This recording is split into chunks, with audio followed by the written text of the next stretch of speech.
Our Grow co-host Marilyn Barnett has our Grow interview. Harvest season, full throttle. You hear a lot of semis driving around delivering that corn. Some of it seed corn, and we'll explain how this production is really picking up. Here's NTV's Grow co-host Steve White. Governor Heineman, you know, it's so exciting to look at our seed corn industry in Nebraska, and it has been expanding in recent years, and Syngenta, the investment they've made here is tremendous. The investment they made today is extraordinary.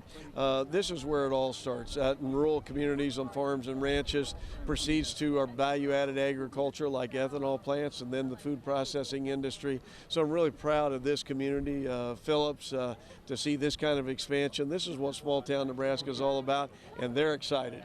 And seed corn production, it just makes sense here in central Nebraska, doesn't it? It really does make sense. I mean, think about the amount of corn that we produce out here in Hamilton County and throughout all of central Nebraska. Now, I realize the price of corn is down a little bit this year. Yields are going to be up.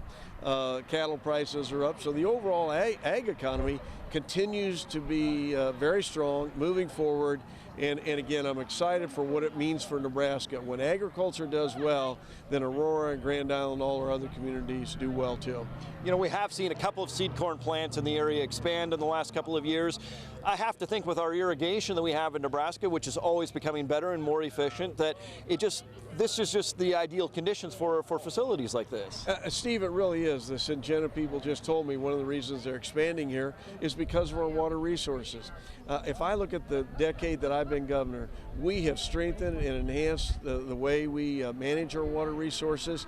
I want to thank our farmers and ranchers, our NRDs, the irrigation equipment, the technology we use today is so much more efficient, and then it pays off in operations like this. You know, you mentioned 10 years as governor. Certainly agriculture has been kind of first and foremost one of those key issues that you've talked about even before day one, and something I'm sure you reflect positively on the impact in agriculture. Well, I'm really proud of what's occurred in agriculture the last 10 years. Like I say, improved water management.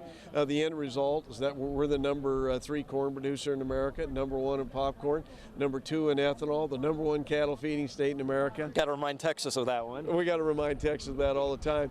And then, you know, we just got recognized as the number 1 economic development state on a per capita basis. Well, that all starts with agriculture. Governor, thanks so much. Good to see you. And we're here in a sorghum field talking with a trade delegation from Egypt. Find out what they're learning coming up later in the show. Weather is up next.